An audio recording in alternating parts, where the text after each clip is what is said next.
Thank you for joining us at this hour. I'm Daniel Che, here to provide you with the latest. Prime Minister nominee Moon Chang-geuk has been under fire for having made many controversial remarks, including those on wartime sexual slavery. He has apologized, but is that enough? Our Laah Hyun-kyung starts us off. I realized I had unintentionally hurt some people with my words. I offer my sincere apologies to those people. The man in question has bowed to the pressure. At a press conference Sunday, Prime Minister nominee Moon Chang-geuk, who is accused of having said things like Japan's colonization of Korea was the will of God, defended himself by saying that his view of history is no different from that of any other Korean, especially when it comes to Japan's wartime sexual slavery. I've emphasized that Japan needs to make sincere apologies. Japan's wartime sexual slavery is a clear act of a crime against humanity. As for his comments about Koreans being lazy, he explained he was only trying to point out the faults and wrongdoing of the aristocrats of the Joseon dynasty, which led to Japan's rule of Korea in the early 20th century.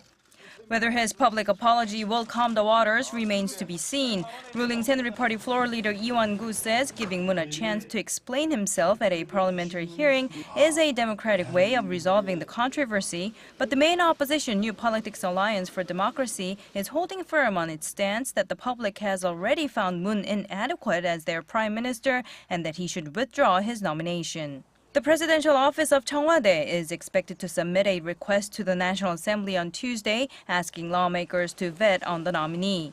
Once the request is filed, legislators have 20 days to vote on the appointment. Laah Hyun-kyung, Arirang News. In other stories, prosecutors sought an arrest warrant earlier this Sunday for Yoo Byung-il, the elder brother of the fugitive owner of the Tshirt ferry that sank in April and killed hundreds. The elder Yoo is charged with embezzlement and violation of a law that requires real names in property deals.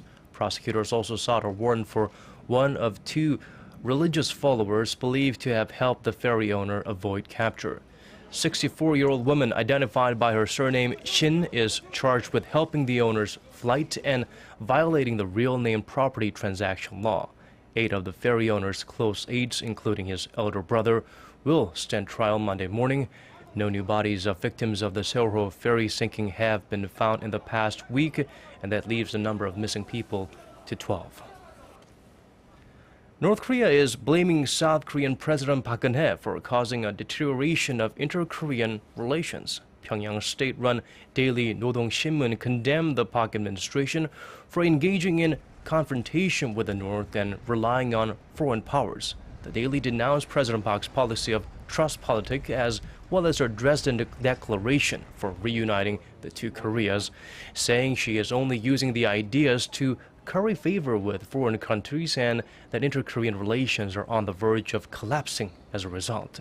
The latest blast from the North comes on the 14th anniversary of a landmark joint declaration signed by the two Koreas. The declaration calls for enhanced cooperation between the Koreas and was signed on June 15th, year 2000 at the end of a historic summit between then-President Kim Dae-jung and the late North Korean leader Kim Jong-il. 5 North Koreans were rescued from a sinking fishing boat in waters off the Dokdo Island last week.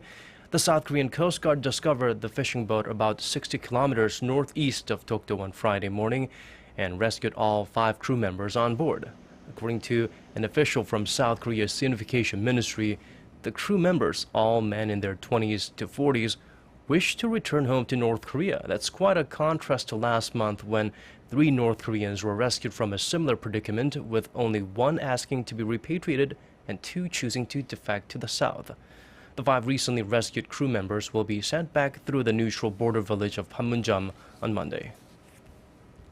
The Korean government convened an emergency meeting Sunday to discuss the impact of the unfolding developments in Iraq, where Islamic militants have seized a string of cities. The U.S. has sent an aircraft carrier into the Persian Gulf, but vowed there will be no American troops on the ground.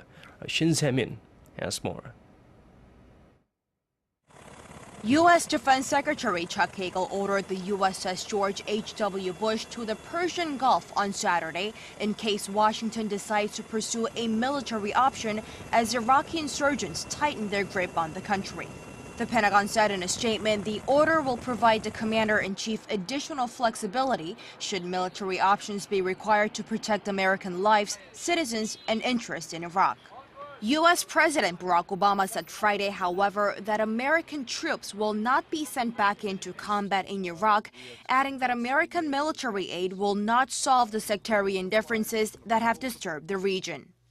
Any action that we may take to provide assistance to Iraqi security forces has to be joined by a serious and sincere effort by Iraq's leaders to set aside sectarian differences, to promote stability, and account for the legitimate interests of all of Iraq's communities, and to continue to build the capacity of an effective security force. The order came after militants of the Islamic States in Iraq and the Levant, or ISIL, took over Mosul, the second largest city in Iraq, on Tuesday after seizing other key cities in the country. The group is working to establish an Islamist state that spans Iraq and Syria. In Seoul, the Korean government convened an emergency meeting Sunday to discuss the unfolding developments in Iraq. Topping the agenda was a possible negative effect on the Korean economy and the potential danger to Korean companies doing business in Iraq. Shin Se-min, Arirang News.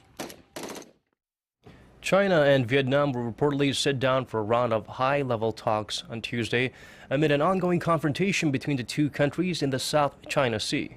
This week's talks will be the highest-level meeting between the governments since China deployed an oil rig in disputed waters off the Vietnamese coast in early May, which raised maritime tensions between the neighboring countries. Yet, neither foreign ministry has made an announcement about the meeting, which experts say may indicate the country's fear of public backlash. China's deployment of the oil rig triggered clashes between vessels from both countries and sparked anti-China protests in Vietnam. The government of Japanese Prime Minister Shinzo Abe has set up a panel to review the events leading to a historical apology for the forceful mobilization of Korean women as sex slaves. Japan said last week it will announce the result of the review soon.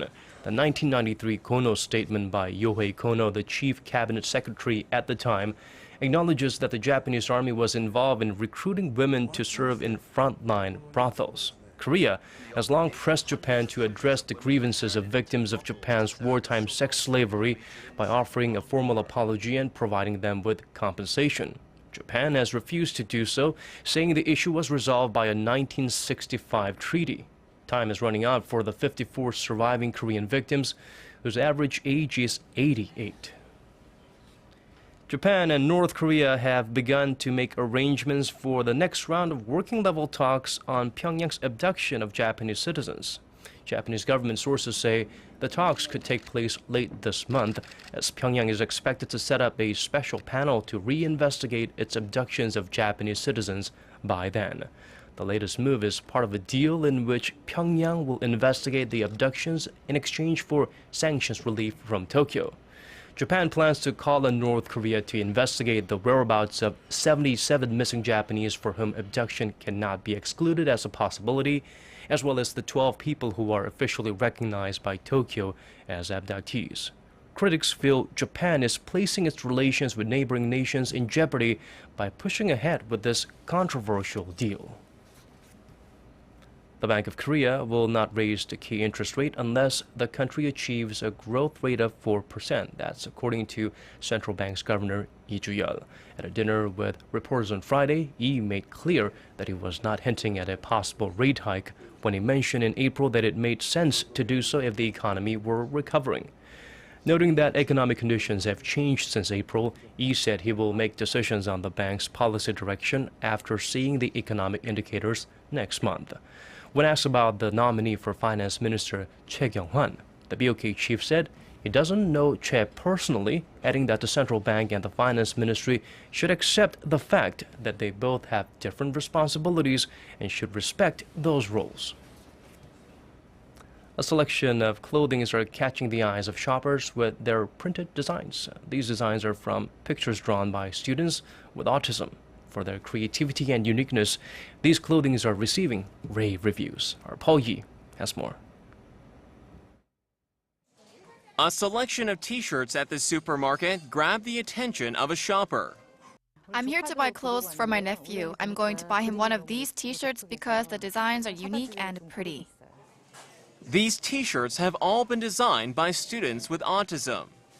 From zebra patterns to animals playing football, the shirts display the uniqueness and creativity of each student. I feel the happiest when drawing. When I draw, I can see my future. A social enterprise has joined hands with a local supermarket to use these pictures in clothing designs. They say the pictures are of high standard and are also marketable. People with autism do face obstacles in society and communicating, but they have excellent visual abilities and concentration levels, so they're more likely to come up with creative designs. Another factor that has contributed positively is a rise in so-called share-sumers or consumers that share. In this way, consumers can easily take part in sharing campaigns. I believe these types of campaigns will become a new social contribution model.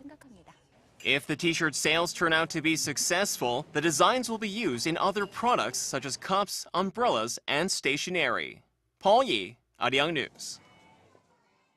Great designs could give Keith Haring's and Andy Warhol a run for their money. And now the weather.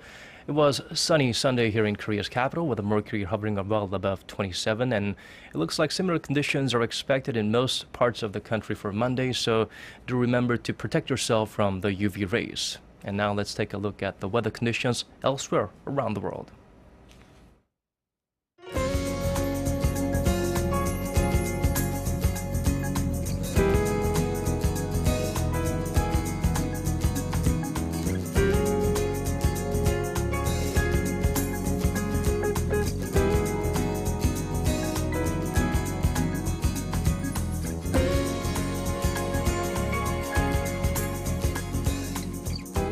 Well, that's it. Thank you for watching. Have a great start to your week.